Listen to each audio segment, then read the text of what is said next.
رونق افطار میں ایک مرتبہ پھر خوش آمدید۔ ہم بات کر رہے ہیں دوسرے عشرے کی فضیلت کے حوالے سے اور خاص طور پر جمعے کے حوالے سے کہ جمعہ اتنا افضل دن ہے، تو رمضان میں جمعے کی کیا اہمیت ہے، جمعے کے دن کون کون سے اذکار پڑھنے چاہیے، جمعے کے دن کون کون سی صورتیں پڑھنی چاہیے۔ بلکہ صورتوں سے ہی میں اپنے سوال کا آغاز کرتی ہوں مفتی صاحب کہ جمعے کے دن کون کون سی صورتیں پڑھنی چاہیے۔ بسم اللہ الرحمن الرحیم۔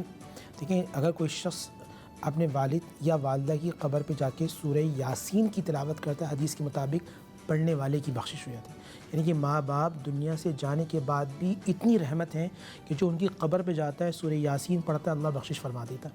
اور اگر کوئی شخص کسی کام رکا ہوا ہے، پریشان ہے، تکلیف میں، انزائٹی میں، ڈپریشن میں، اگر والدین حیات ہے تو ان سے جا کے دعا کے لیے کہیں، اور خاص طور پہ جمعے کے دن۔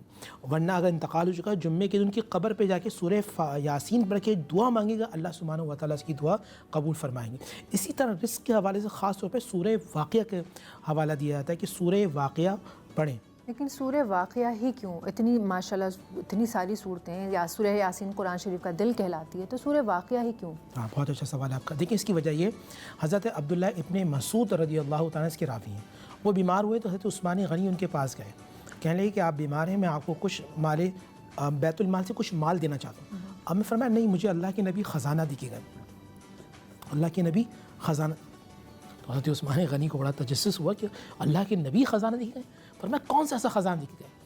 فرمایا اللہ کے نبی مجھے سورہ واقعہ کی تعلیم دے کے گئے، اور میرے نبی نے فرمایا تھا جو سورہ واقعہ پڑھے وہ کبھی غریب نہیں ہوگا، کبھی اس کو فاقے نہیں ہوں گے، کبھی وہ تنگ دست نہیں ہوگا، کبھی وہ مال کے حوالے سے پریشان نہیں ہوگا۔ میں نے اپنی بیٹیوں کو سورہ واقعہ سکھا دیا ہے، میرے نبی نے کا قول سچا ہے، تو میرے گھر میں کبھی تنگ دستی نہیں ہوگی، میرا گھر کا دسترخوان کبھی ویران نہیں ہوگا۔ سبحان اللہ۔ تو جو شخص سورہ واقعہ کی بہت زیادہ تلاوت کرتا ہے، خاص طور پہ جمعے کے دن، تو مجھے یقین ہے کہ اللہ کے نبی نے فرمایا تو اس کے گھر میں کبھی تنگ دستی نہیں ہوگی۔ اسی طرح سورہ رحمان جو شخص پڑھتا ہے، اللہ تعالیٰ اس کا دل اپنے نور سے منور فرما دیتا ہے۔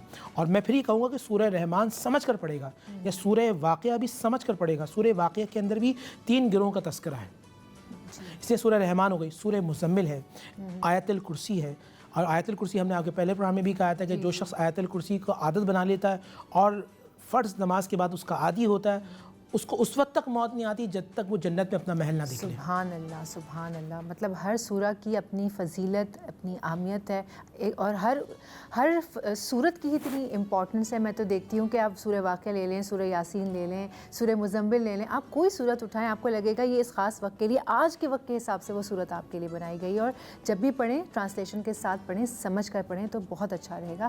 وقت ہو جاتا ہے ایک چھوٹے سے بریک کا، بریک لیتے ہیں، بریک کے بعد حاضر ہوتے ہیں۔